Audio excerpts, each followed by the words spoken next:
আসসালামু আলাইকুম বন্ধুগণ। আমাদের যারা হাদিস অস্বীকারী আমাদেরকে কোরআন শেখাতে চায়, নামাজ শেখাতে চায়, তারা রুকু সিজদা কোথায় পেল? রুকু সিজদার বর্ণনা কি কোরআনে আছে? কোন আয়াতে? রুকু সিজদা যে এভাবেই করতে হবে আমরা যেভাবে করছি, হাদিস অস্বীকারীরা তা জানলো কিভাবে? এই একজন হাদিস অস্বীকারী, উনি নামাজ শিক্ষা দেওয়ার জন্য দাঁড়িয়েছেন। একটা ভিডিওতে উনি হাদিস ছাড়া শুধু কোরআন দিয়ে নামাজ শেখানোর চেষ্টা করছেন। আপনারা একটু দেখুন উনি কি করছেন। এই যে এভাবে হাত তুলতে হবে, প্রথমে ওনার ভাষ্য মতে এইভাবে যে হাত তুলতে হবে, এই কথা কোরআনের কোন আয়াতে আছে?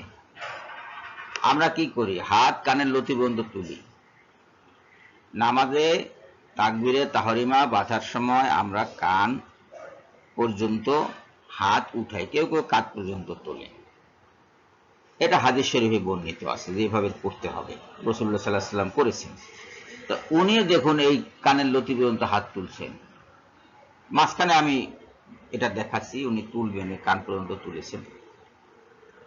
এটা উনি পেলেন কোথায়? কোরআনে তো কোথাও নাই। কোরআনে কোথাও কোনো আয়াতের বর্ণনা নেই।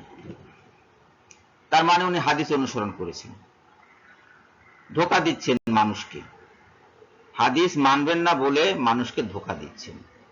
কোরআনের কোথাও এইভাবে হাত তোলার বর্ণনা নাই। এই যে কেবলামুখী হয়ে দাঁড়িয়ে তাকবীরে তাহরিমা বেঁধে হাত বেঁধেছেন উনি বুকের উপরে। আমরাও এরকম বাঁধি, কেউ কেউ নাভির নিচে বাঁধে, কেউ কেউ নাভির উপরে বাঁধে হাত। শিয়ারা হাত খোলা রাখে, তারা বাঁধে না। যাই হোক না কেন, এইটা বর্ণনাটা হাদিসে আছে, এভাবে যে হাত বাঁধতে হবে কোরআনের কোথাও এই বর্ণনা নাই।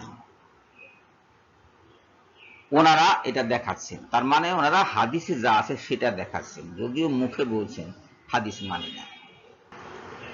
এই যে এখানে রুকু যে এইভাবে হাঁটুতে হাত দিয়ে, এই যে এইভাবে হাঁটুতে হাত দিয়ে পিঠ সোজা করে মাথা ঝুঁকিয়ে করতে হবে, এই কথা কোরআনের কোথাও আছে? রুকু করার কথা কোরআনে আছে, কিন্তু রুকু যে এই জিনিস বা এইভাবে করতে হবে সেই বর্ণনা কোরআনের কোন আয়াতে আমাদের জানা মতে নাই। আপনারা যারা ওনাদেরকে অনুসরণ করেন তারা যদি পারেন তাহলে একটু আয়াতটা উল্লেখ করুন, কোন আয়াতে এটা আছে আমরা দেখে শিখি। এখানে দেখুন উনি সিজদা গেছেন, এইটা যে সিজদা, এইভাবে যে সিজদা করতে হয় সে বর্ণনা কিন্তু কোরআনের কোথাও নাই। আপনারা যদি পান তাহলে আমাদেরকে জানাবেন, আমরা জেনে সুখী হব, খুশি হব। এই যে অবস্থা সাষ্টাঙ্গ প্রণামের মতো সিজদা, মানুষ 7টি অঙ্গের উপরে সিজদা করে, 2 হাত, 2 পায়ের অঙ্গুলি, 2 হাঁটু, এই হলো 6 অঙ্গ, কপাল আর নাক। এই কপাল আর নাককে শুধু কপাল ধরা হয়, একত্রে কপাল, মানে 7টি অঙ্গ। 7টি অঙ্গের উপরে মানুষ সিজদা করে, এইটা হাদিস শরীফে আছে। কোরআনে এই কথা বলা নাই কোথাও, কোরআনে সিজদার বর্ণনা নাই। সিজদা করতে বলা হয়েছে কোরআনে, তোমরা সিজদা করো, কিন্তু সিজদার বর্ণনা কোরআনে নাই।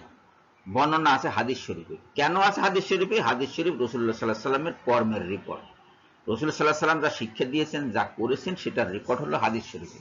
সেই কারণে হাদিস শরীফে এই বর্ণনাটা আছে।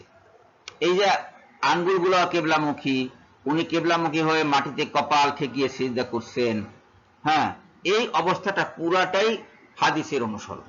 অথচ ওনারা মুখে বলছেন যে হাদিসের অনুসরণ করবেন না, হাদিসের অনুসরণ করা যাবে না, হাদিসের অনুসরণ করলে মুশরিক হয়ে যেতে হবে। ওনারাও তো তাহলে মুশরিক।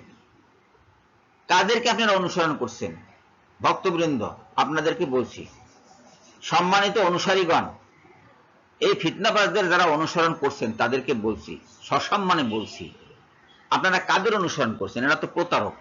শুধু কোরআন অনুসরণের কথা বলছে এবং হাদিস অমান্য করার কথা বলছে, অথচ দেখুন হাদিস অনুযায়ী তারা সিজদা করছে। আমরা যেরকম সিজদা করি হাদিস মান্যকারীরা ঠিক তারাও সেভাবেই সিজদা করছে, অন্য কোনোভাবে সিজদা করছে না। কিন্তু কোরআনের কোন আয়াতে কি দেখাতে পারবেন যে এইটা সিজদা? 2 পা আকাশে উঠালে কি সিজদা হবে, নাকি 3টে লাফ দিলে সিজদা হবে? এই বর্ণনা কিন্তু কোরআনে কোথাও নাই। এই বর্ণনা আছে হাদিস শরীফে, সিজদার বর্ণনা হাদিস শরীফে আছে, হাদিস গ্রন্থগুলোতে পাবেন। সেটাই উনি করছেন। এখন এ তো প্রতারক, আপনাকে প্রতারণা করছে, আপনাকে ধর্মচ্যুত করছে। হাদিস মানবে না বলে সে অঙ্গীকার করছে, অথচ হাদিস মেনে সে সিজদা করছে, আপনাকে সিজদা সেভাবে শেখাচ্ছে। একে কি আপনি অনুসরণ করবেন? এটা আপনার ব্যাপার, আপনারা দেখুন। আপনাদেরকে আমরা অনুরোধ করছি, ফিরে আসুন হাদিস কোরআন মেনে, আল্লাহ এবং আল্লাহ রসুলকে মেনে আপনারা ইসলামের পথে ফিরে আসুন। সবাইকে ধন্যবাদ জানিয়ে বিদায় নিচ্ছি। আল্লাহ হাফেজ।